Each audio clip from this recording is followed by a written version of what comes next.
ഇന്ന് മലയാളിക്ക് തിരുവോണമാണ്. 24 തിരുവോണം ആഘോഷിക്കുകയാണ്. ആ തിരുവോണ ആഘോഷത്തോടൊപ്പം 24നോടൊപ്പം ഇത്തരത്തിൽ മലയാളികളെ കുടുക്കുട് ചിരിപ്പിച്ച ഒരു താരം കൂടി ചേരുന്നുണ്ട്. നോബി നമ്മളോടൊപ്പം ചേരുന്നുണ്ട്. അദ്ദേഹത്തിൻ്റെ ഓണവിശേഷങ്ങളൊക്കെ അറിയാം. ചേട്ടാ, ഓണാശംസകൾ.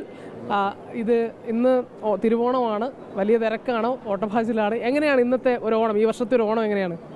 ഈ വർഷം ആഘോഷങ്ങളില്ല. കാര്യം പിന്നെ അമ്മ മരിച്ചിട്ട് 1 വർഷമായില്ല. അപ്പോൾ അതുകൊണ്ട് ഈ വർഷത്തെ ഓണാഘോഷം മാറ്റി. പക്ഷേ എൻ്റെ അളിയൻ്റെ വൈഫിൻ്റെ ബ്രദറിൻ്റെ കുഞ്ഞിൻ്റെ ചോറൂണ് ഇന്ന് ആറ്റുകാലിൽ വെച്ചിട്ട് തിരുവോണ ദിവസമായിട്ട്. അപ്പോൾ അതുകൊണ്ട് രാവിലെ അങ്ങനെ അങ്ങ് ആഘോഷം തുടങ്ങാമെന്ന് വിചാരിച്ചു. ഇന്നത്തെ ചേട്ടാ, ഇപ്പം നമ്മൾ സാധാരണ ഈ മലയാളിക്ക് മറക്കാൻ പറ്റാത്ത ഒന്നാണ് തിരുവോണം എന്ന് പറയുന്നത്. എവിടെയാണെങ്കിലും ആഘോഷിക്കും, എന്ത് തിരക്കിലാണെങ്കിലും നമ്മൾ ആഘോഷിക്കും. എങ്ങനെയാണ് ചേട്ടൻ്റെ ഒരു ഓണം ഓർമ്മ, അല്ലെങ്കിൽ മറക്കാൻ പറ്റാത്തൊരു ഓർമ്മ, ആഘോഷങ്ങൾ, കാര്യങ്ങളൊക്കെ എങ്ങനെയാണ്?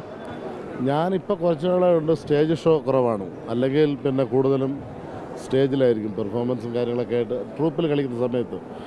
അപ്പോൾ എല്ലാ ദിവസവും പ്രോഗ്രാം കാണും. കാര്യം ഉത്രാടത്തിൻ്റെ തലേദിവസം മുതൽ പ്രോഗ്രാം തുടങ്ങിയിട്ട് ഏകദേശം ഒരു 8-9 ദിവസം കണ്ടിന്യൂസ് പ്രോഗ്രാമാണ്. അപ്പോൾ കുറച്ച് വർഷങ്ങളായിട്ട് ഷോ കുറവാണ്. ചിലപ്പോൾ തിരുവോണത്തിനൊരു പരിപാടിയായിരിക്കാം, അതും വലിയ പരിപാടിയാകുമ്പോഴത്തേനും വൈകുന്നേരം പോയാൽ മതി. മറ്റേതാകുമ്പോൾ അങ്ങനെയല്ല. ചിലപ്പോൾ ഉച്ചയ്ക്ക് ഉണ്ണാൻ പോലും ഇല്ലാതെ നിൽക്കാൻ സമയമില്ലാതെ ഓടി പടച്ച് പോകണമായിരുന്നു പണ്ടൊക്കെ. ഇപ്പം പിന്നെ അതൊന്നൊക്കെ ഒരു ചെറിയ വ്യത്യാസമുണ്ട്.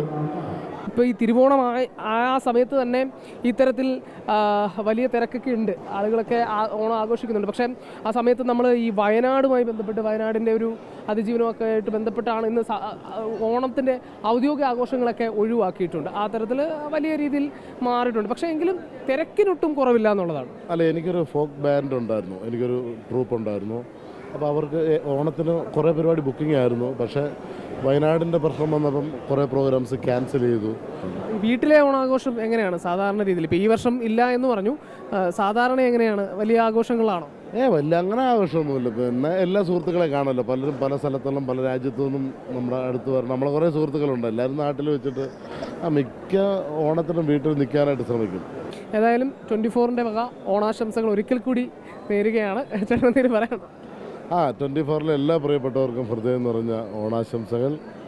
അപ്പോൾ അതിജീവനത്തിന് വേണമല്ലേ ഇപ്രാവശ്യം. അപ്പോൾ എന്തായാലും വിഷമമുണ്ടെങ്കിലും ഓണാശംസകൾ എല്ലാവർക്കും. Thank you.